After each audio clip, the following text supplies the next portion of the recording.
Graça e paz, irmãos. Como prometido, né, nós ficamos aí de gravar esse último vídeo. Na verdade, é um apêndice, é um extra da nossa série.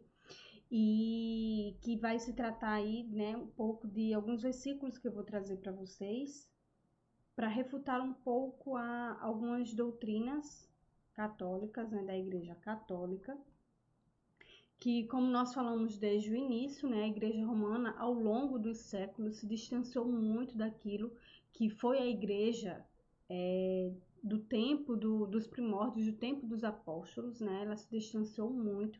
Então, nós pontuamos, acredito que foi no primeiro vídeo aí, nós pontuamos vários erros que foram aí cometidos, né, no decorrer dos séculos e que não tem uma base bíblica para a sua defesa, né? As doutrinas da Igreja Católica, esse distanciamento que eles tiveram, que eles se baseiam muito na questão da doutrinas, aquilo que os papas dizem que aconteceu, dizem que como também na questão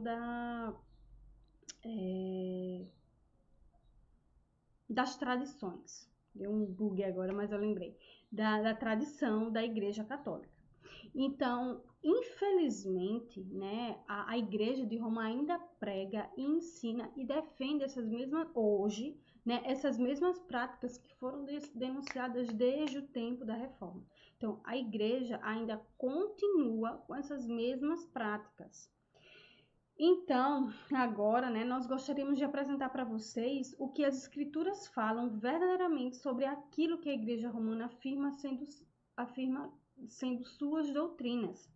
E lembrando aqui, nós deixando um parênteses bem grande aqui, que não se trata de algo completo, mas apenas uma apresentação de alguns versículos que possam norteá-los, né? A gente não vai explanar trazer à luz todos os versículos e nem todos os pontos. É tanto que eu vou deixar aqui na descrição do vídeo 2 vídeos do Reverendo Augusto Nicodemos, que ele vai tratar aí, né, sobre... Eu tenho um vídeo de 1 ano atrás e tem um outro vídeo de 4 anos atrás, ambos são bem parecidos, mas ficam aí. Um é bem mais, acho que 1h20, o de 4 anos atrás, e o de 1 ano atrás tem mais ou menos 1h10, aproximadamente ali. E eu vou deixar aí para vocês que ele vai detalhar um pouco mais alguns aspectos históricos e de onde surgiram, tudo mais. É bem interessante, sugiro vocês assistirem, tá? E tá aqui na descrição do vídeo. Mas aí, aqui, esse vídeo de agora é só para norteá-los, para vocês terem uma noção, tudo mais. Não é algo extensivo nem abrangente, certo? Aos católicos, né, que nos assistem, não nos levem a mal, né, mas eu sugiro que vocês examinem com atenção todos os versículos que são aqui expostos. Aqui eu não coloquei a descrição, mas coloquei apenas os versículos para não se estender mais. Aí você pode dar um print, pode parar o vídeo, pode analisar os versículos bíblicos que foram aqui expostos, e também não estou refutando todos, estou refutando alguns principais. Então, nós, né, iremos nos guiar pelo que a Bíblia diz sendo a verdade, pois ela, né, é para nós um guia de regra de fé e prática que conduz em todos os aspectos que norteiam todas as nossas vidas. Então, sem muitas delongas, vamos lá, né, refutar aí alguns pontos que nós trouxemos aí no começo do vídeo e que nós vamos pincelar aqui alguns. Que o primeiro aí vai ser argumentos, né, as doutrinas equivocadas. No caso aí, a primeira é a oração e veneração pelos mortos, pelos santos e pelos apóstolos. Então, a Igreja Romana ensina, e é uma prática dos fiéis de sua igreja, rezar textos, o rosário, né, fazer petições e de forma até repetitiva, né, e venerar os anjos, como a gente vê aí a questão do Santo Anjo do Senhor, né, que é a oração do Santo Anjo pedindo a proteção ao anjo, né, tem até pessoas que eu conheço colocam no grupo que São Miguel, São Gabriel, São Rafael lhe proteja e tudo mais, né? Então tem essa questão de devoção pelos anjos, né? Inclusive, eu até meio esquecendo de colocar aí, mas inclusive tem passagens no Antigo Testamento que os anjos rejeitam esse tipo de meio que adoração, rejeitam esse tipo de veneração, né? Então aí a Igreja Católica venera essa questão dos anjos, né? E os homens que também viveram a vida piedosa aqui na Terra, os quais são chamados de santos, os santos, né? Uma pessoa que viveu de forma piedosa é considerada, se foi feito milagres em nome dessas pessoas, são chamadas de santos, são canonizadas pela Igreja Católica.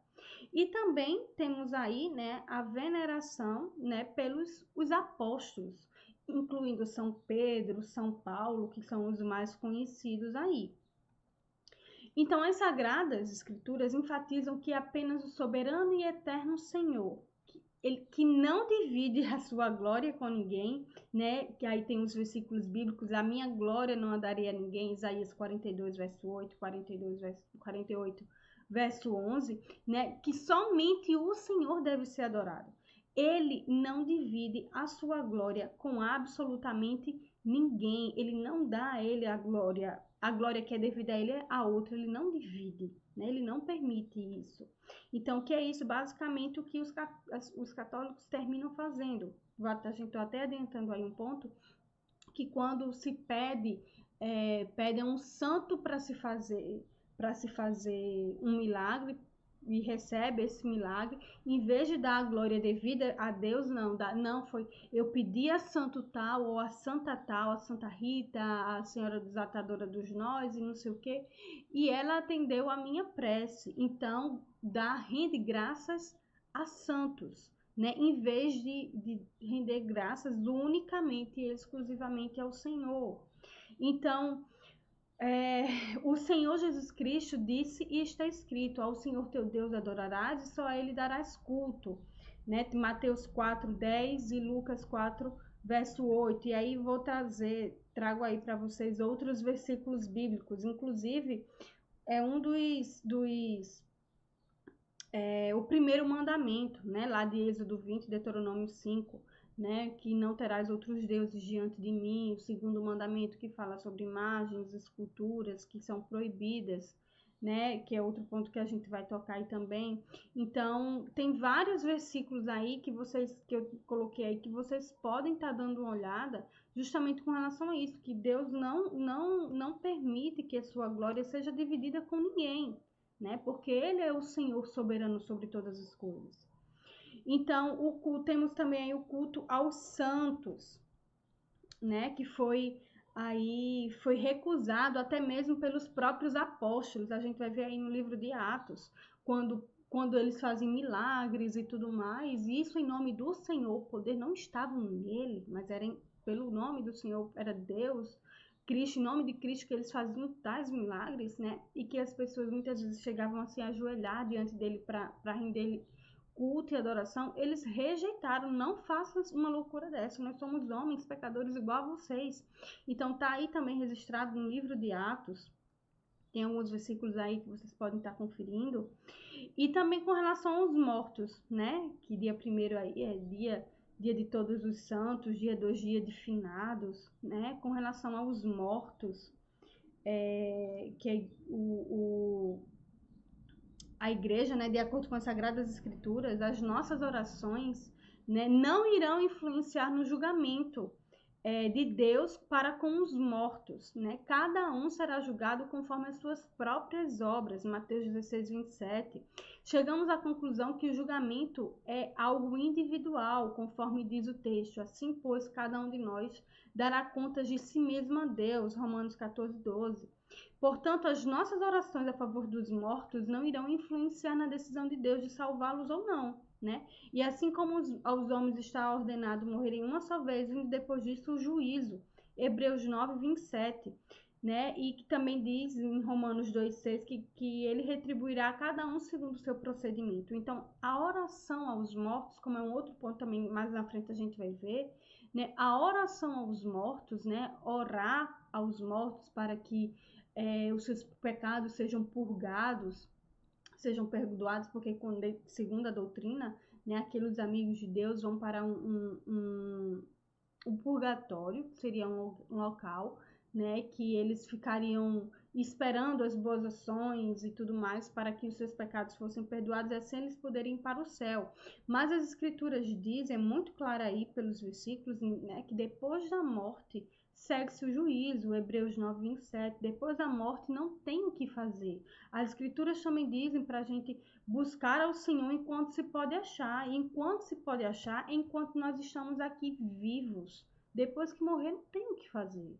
Não tem o céu e o inferno, né? As escrituras é bem clara quanto a isso.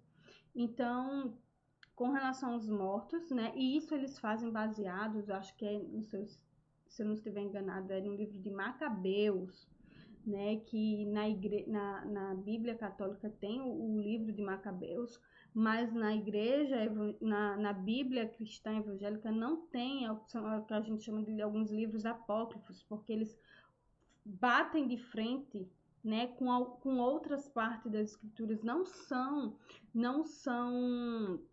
não são considerados livros canônicos, né? São coisas aí que a Igreja Católica aderiu com o tempo. E até o reverendo Augusto vai falar, não sei se é no primeiro ou no segundo vídeo mais longo ou mais curto, que ele fala justamente com relação a isso, né? Com relação que como foi que esses livros que são considerados apócrifos, com o tempo eles adentraram na Bíblia católica, né? Não estavam lá, eles foram inclusos depois. Então aí eles usam aí o livro de Macabeus para justificar aí a oração pelos mortos, mas de Gênesis e Apocalipse não se tem respaldo para isso. Eles vão usar como argumento também aí a questão de que Jesus orou e ressuscitou Lázaro, por exemplo, vai falar aí da ressurreição de Tábata, né?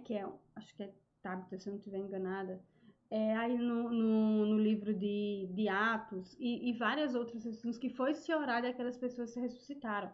Mas ali foi feito aquilo para que o nome do Senhor fosse engrandecido, não para que seus pecados fossem perdoados e tudo mais, porque Deus tinha propósito ali, né? Naqueles acontecimentos que teve ali com relação à ressurreição daquelas pessoas, né? Então, as orações que a Igreja Católica faz não é para que aquelas pessoas ressuscitem, vamos dizer assim, voltem e retornem à vida, literalmente, como ocorreu com Lázaro, né? Que o próprio Cristo dizia que era para que o nome do Senhor fosse glorificado. Mas eles oram para que os pecados sejam perdoados, né? Cristo não fez esse tipo de oração, nem muito menos os apóstolos. Então, só trazendo aí esse ponto aí para vocês. Aí um próximo ponto aí, que no caso seria a questão do purgatório, né, e das indulgências. Os que morrem na graça, vou citar aí, acredito que eu coloquei até a citação, né, do Catecismo da Igreja Católica, no parágrafo 1030, que diz assim: os que morrem na graça e na amizade de Deus, mas não estão completamente purificados, embora tenham garantia à sua salvação eterna, passam após a morte por uma purificação, a fim de obterem a santidade necessária para entrarem na alegria do céu. Isso aí, né, que é o catecismo da Igreja Católica, o que eles ensinam. Então, o catolicismo ensina que o purgatório é um lugar intermediário, né, entre o céu e a terra, que assim quando uma pessoa morre, a sua alma é levada ao purgatório, onde purgará seus pecados para alcançar um determinado grau de pureza necessário para adentrar o céu.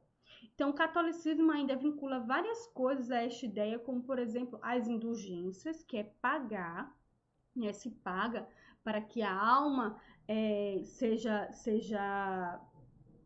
como é que eu posso dizer, para que a alma seja perdoada, vamos dizer assim, né? E também com a questão da compra justamente com a compra de indulgência, né? A questão também aí entra na missa, né? A missa aí pelos mortos, né? Que a Igreja Católica faz, a missa em favor dos mortos. E aí a questão das indulgências foi meio que, vamos dizer assim, foi o estopim da reforma, né? Quando a Igreja Romana vendia indulgências, né? Se pagava um alto valor para que os pecados fossem perdoados, tanto aqui em vida quanto aqueles que já tinham morrido, para construir aí a capela não, sempre esqueço o nome primeiro, a Basílica de São Pedro fosse construída, que foi em base das indulgências, o que Lutero ficou ali revoltado e afixou ali as 95 teses, né, chamando o povo a um debate. Olha, o que é pecado? Vamos estudar, vamos debater acerca disso. Então ele bateu de frente ali com a Igreja Católica. O Papa excomungou ele e outros que aderiram suas ideias, e aí houve meio que essa divisão, né, que foi um dos mais importantes depois do Pentecostes ali. Foi dos pontos principais, vamos dizer assim, da igreja. Então, mas o que é que a Bíblia diz? Né? Que o sangue de Jesus, seu Filho, o sangue de Jesus nos purifica de todo pecado. 1 João 1,7, né? Somente pelo sangue de Jesus, tendo este nos purificado, poderemos adentrar na glória eterna com Cristo nos céus. E aí eu trago aí alguns versículos, né, que vocês podem dar uma conferida. Como eu disse, olha, o sacrifício de Cristo não foi suficiente, ainda é preciso purgar mais um tempo, fazer algumas coisas a mais para que aquelas almas possam ser ali literalmente purificadas para adentrar ao céu, né? Então, assim, a declaração do catecismo da igreja da Igreja Católica de que não estão completamente purificados, né, contradiz totalmente a Bíblia. O apóstolo João escreve em 1 João 9, diz assim: e ele é fiel e justo para nos perdoar e nos purificar de toda injustiça ou de todo pecado. O que a palavra toda nos revela acerca de purificação feita por Cristo é que ela é completa. Não sobram restos de pecados para serem purificados além do túmulo, né? Ou nesse dito purgatório que a Igreja Católica prega. Só o sangue de Jesus pode perdoar e purificar os nossos pecados. Pois, como diz a Bíblia, sem derramamento de sangue não há remissão. Hebreus 9, 22. E Jesus foi quem se entregou por nossos pecados, né? O sacrifício dele ali foi completo, né? E de uma vez por todas. Então, como podem afirmar que o fogo do tal purgatório pode purgar pecados, né? Ou, indo mais além, purificar o homem? Veja o que diz o autor da carta aos Hebreus, né? Havendo ele mesmo feito a purificação dos pecados, assentou-se à direita da majestade nas alturas. Hebreus 1:3. Então, a Bíblia não ensina que quem crê em Jesus passará da morte para a vida, mas sim que quem crê em Jesus já passou da morte para a vida, né? Aí vocês veem João 3:33, 36, 10, 28, 2 Coríntios 5:8 e assim os demais versículos que estão aí expostos para vocês. Então, assim, a doutrina do purgatório é literalmente dizer que o sacrifício de Cristo, ele não foi suficiente, né? Então, aí alguns pontos para vocês darem uma olhada. E agora vamos aí para a veneração a Maria, ou mariolatria, certo? Vamos lá. Com relação à mariolatria, né? Que foi aí, de certa forma, devidamente até refutada pelo próprio Cristo, né? Em Lucas 11, do 27 ao 28, Mateus 12, 48 ao 50, Lucas 3, 33 ao 35. E tem até uma passagem, né, aí, que eu não lembro qual dessas aí são, que teve uma mulher que exclamou, acho que, não sei se é Lucas, uma mulher aí que exclamou, né, que bem-aventurada é a mulher que te pôs ao mundo, que os seios que te amamentaram. E ele vai dizer, olha, mas bem-aventurado é conhecer ao Senhor e fazer a sua vontade, né? Então, assim, já essa tentativa de exaltar a Maria, mãe de Jesus, foi próprio ali combatido pelo próprio Cristo. Então, deixa eu ver aqui o que mais. Então, assim, nós protestantes, nós não temos aversão a Maria, pois ela literalmente foi uma serva do Senhor, até o que diz ali no Magnificat, né? As escrituras dizem, a sua própria confissão, ela diz, eis aqui a serva do Senhor, cumpra-se em mim segundo a tua vontade, a vontade do Senhor. Então, nós cremos sim que Maria está no céu, né? Josi, sim, claro, nós cremos que Maria está no céu, assim como todos os outros servos do Senhor, desde Adão até os dias de hoje. Mas, contrário à Igreja Católica, nós não cremos que Maria, como até prega a Igreja Católica, se eu não estiver enganada, para que ela morreu, mas que ela ressuscitou e foi assunta ao céu, assim como Cristo. E não, nós também não cremos que Maria nasceu sem pecado, né? Ela foi uma mulher igual uma outra, mas que foi bem-aventurada dentre tantas mulheres, a escolhida para ser a mãe do nosso Salvador, né? E essa Maria, mãe de Deus, né? Que até o reverendo Augusto vai falar também um pouco sobre isso. Aconselho vocês assistam o vídeo, né? Nós cremos sim que Maria está no céu, assim como o apóstolo Pedro, Paulo, João e todos os santos servos do Senhor estão aguardando aí o retorno de Cristo, né? Para que possamos viver aí no novo céu, na nova terra, né? Sobre o novo céu. Então, assim, nós cremos sim que Maria está no céu, mas ela não tem o poder como a Igreja Católica diz, né, que ela foi assunta ao céu, né, ela foi para o céu assim como Cristo foi para o céu. Não, nós não cremos dessa forma, mas cremos sim que ele está no céu. E nós também não cremos, né, porque as escrituras não falam nada sobre isso, e nós também não cremos como Maria sendo nossa intercessora, né, como a Igreja Católica diz. Se você é simples, né, diz assim, não, Deus, mas não diz.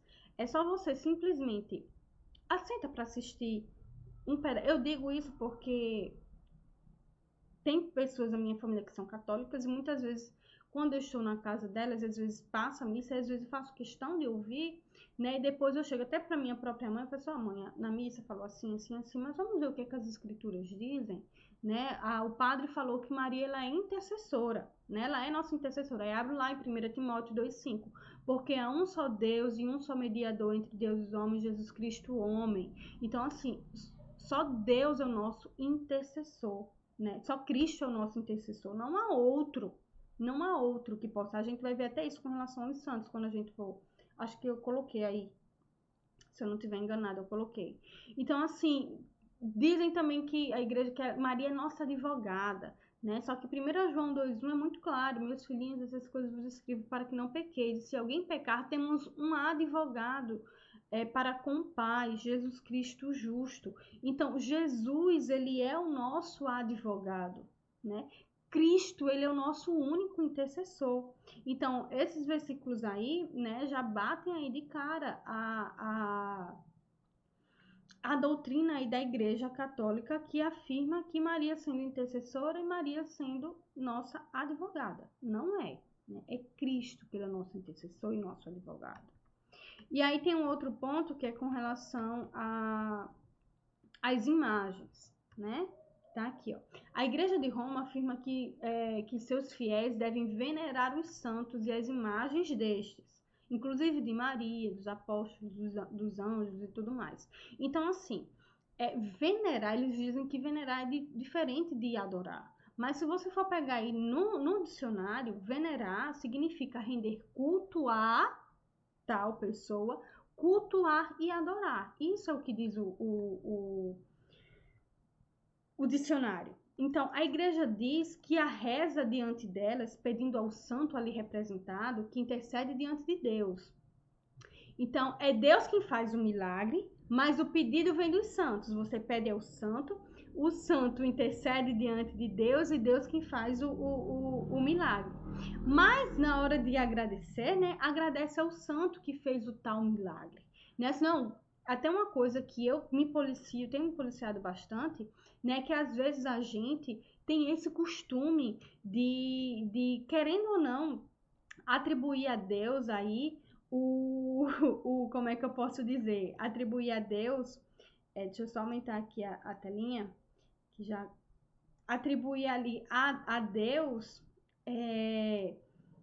quando a gente consegue uma graça, quando Deus faz algum milagre, ou quando a gente consegue, sei lá, um livramento que Deus nos dá, a gente vai assim, graças a Deus, é a fulano de tal que fez isso e aquilo, e eu consegui isso, eu consegui aquilo.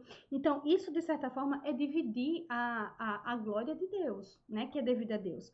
O certo seria a gente dizer assim, olha, cara, glória a Deus que usou fulano de tal para me ajudar, para me abençoar. E não é graças a Deus e a fulano de tal que me abençoou, que me deu isso, que me deu aquilo, não.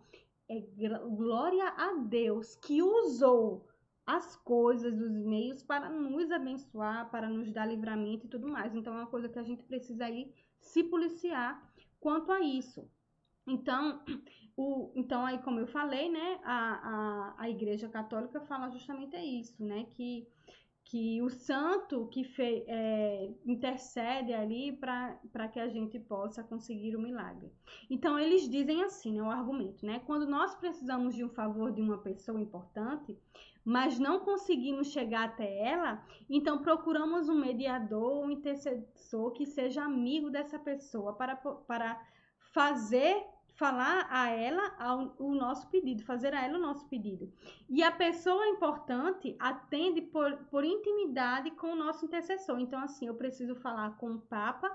Então, para falar com o Papa, como eu não tenho acesso ao Papa, eu vou falar com, sei lá, um arcebispo, por exemplo, que tem ligação ali direto com o Papa. Então, o Papa atende o meu pedido por intermédio desse arcebispo. Um exemplo, assim, que eu tô dando, né? Então, ora, fazemos o mesmo com Deus, eles dizem, né? Que não temos intimidade com Deus. Isso esse exemplo aí eu tirei até mesmo de um site católico que eles dizem, né? Nós não temos intimidade com Ele, com Deus, como os santos que já estão na sua glória.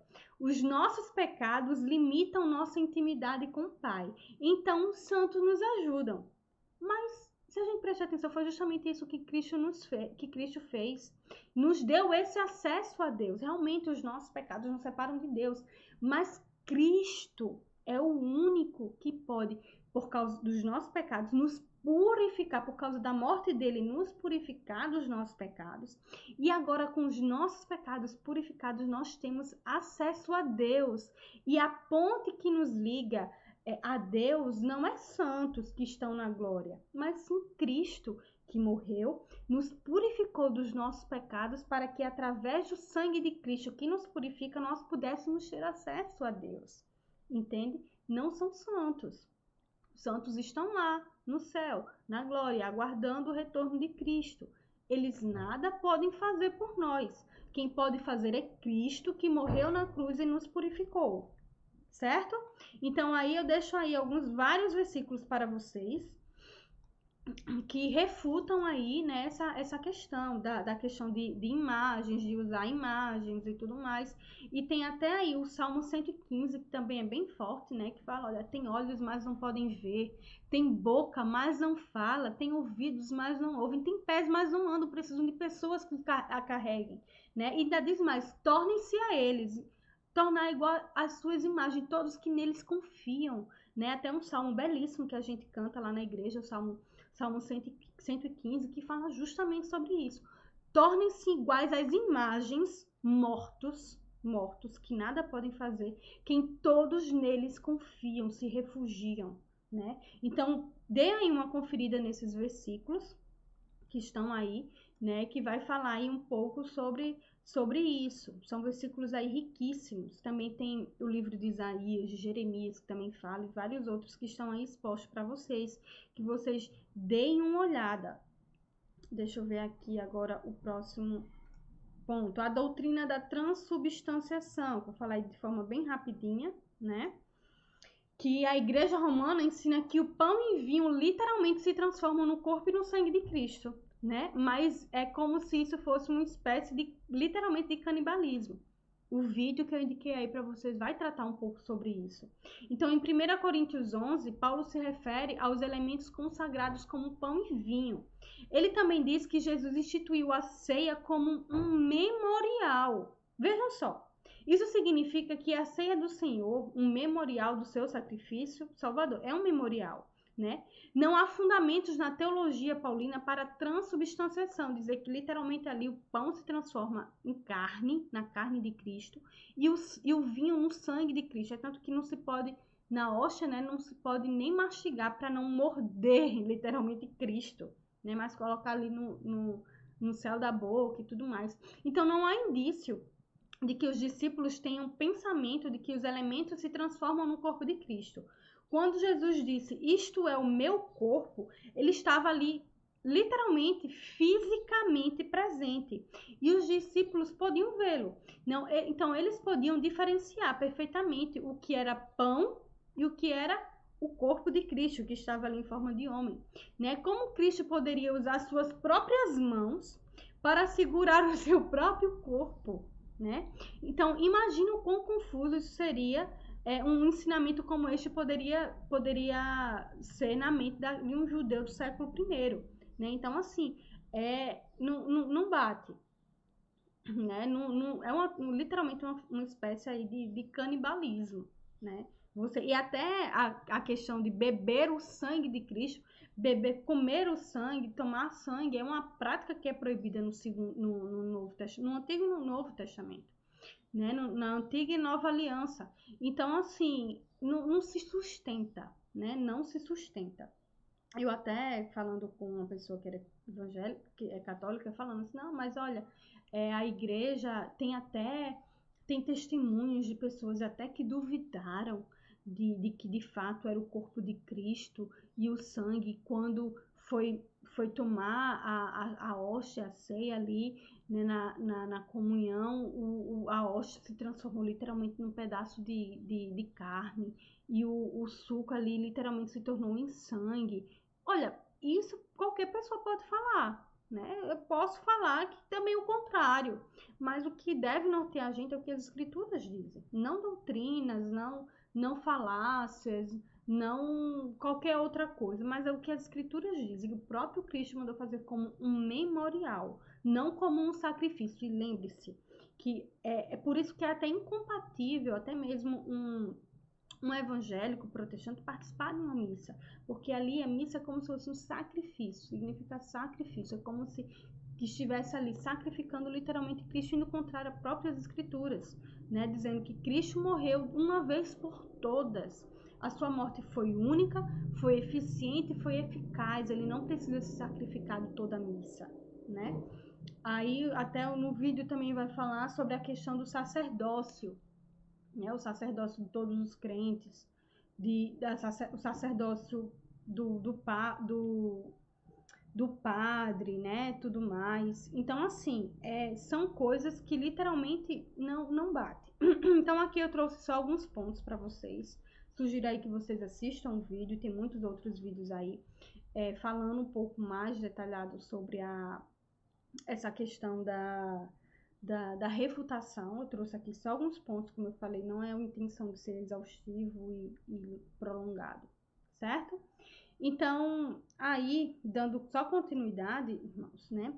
A intenção, como nós vimos aí no vídeo que nós nos propomos a fazer, a intenção, a princípio, não era dividir a igreja, né? Teve todo um contexto histórico que envolveu aí a reforma protestante, e a intenção não era dividir a igreja, mas sim promover um debate acerca da salvação pela fé e não por obras. A igreja, não admitindo, né, o protesto de Lutero, que denunciava os abusos doutrinários, a perseguiu, o excomungou e o condenou como herege. Então, essas práticas que foram condenadas desde do princípio da reforma são praticadas até hoje pela igreja. Então, assim, só para complementar aí, né, o final aí do nosso vídeo, da nossa série, né, trazer só aqui uns últimos pontozinhos aí para vocês, que vai falar aí os principais movimentos protestantes, depois aí da reforma, depois da reforma não, no decorrer da reforma, não é? Que os principais movimentos protestantes, né, que decorreram aí depois, foram os luteranos, né, na Alemanha, com Lutero e Melanchthon, Os reformados em Zurique com Zwinglio e em Genebra com Calvino. Depois eu até tinha pedido para vocês derem uma olhada aí na reforma aí em Genebra com Calvino, que foi assim uma coisa fantástica que foi feita ali. Teve os anabatistas em Zurique com Goebel e Mentz, que era um grupo mais radical e conflitava ali com os reformados, né, com Zwinglio, que também foi também em Zurique. Tanto os reformados como os anabatistas também começaram ali, em Zurique. E os anglicanos, com a reforma na Inglaterra, na liderança do rei Henrique VIII, que eu até falei que teve, não vou lembrar agora o nome de uma das mulheres que nós estudamos, que ela foi cogitada, né, para casar aí com Henrique VIII, que foi aí um dos líderes, né, da reforma da igreja anglicana. Ele foi o fundador aí da igreja anglicana. Mas enfim, vamos dando aí continuidade, né? Então, de forma geral, deixa eu passar aqui para vocês verem, né? De forma geral, o movimento da reforma baseava-se em 3 pontos principais, para a gente fechar aí, né? Que era a centralidade nas escrituras, que é o que a gente chama de sola escritura, que a reforma trouxe uma rejeição à ideia de revelação continuada, né? E deu ênfase à verdade de que somente a Bíblia é a palavra de Deus infalível e inerrante. Ela não contém erros e ela não tem falhas, né? Não tem erros ali. Então, isso significa que a revelação de Deus para o homem está completa e possui plena autoridade sobre todos, e nenhuma tradição jamais poderá equipará-la. Então, somente as escrituras. A gente rejeita traduções, a gente rejeita bula papal, concílios que homens podem fazer, que como sendo inerrantes e como tendo autoridade suprema, não. Toda autoridade suprema tem a centralidade nas escrituras, somente as escrituras, só a escritura, né, que tem aí a autoridade suprema. Então, isso aí foi um dos movimentos, um dos pontos da reforma, sola escritura, a volta à escritura. O segundo ponto, né, que foi aí a questão da justificação pela fé. Os reformadores rejeitaram qualquer ideia de justificação pelas obras que resultaria numa salvação meritória. Então, eu faço alguma coisa para merecer a salvação. Era o que a Igreja Católica pregava e ainda prega, né? Nós não temos participação nenhuma na salvação, né? É Deus quem executa, então somente Ele, por obra dele, não tem mérito nenhum nosso. Por merecimento, a gente ia para o inferno. Então, a justificação, nos tornamos justos diante de Deus mediante a fé em Cristo Jesus, que morreu na cruz e nos purificou de todo pecado.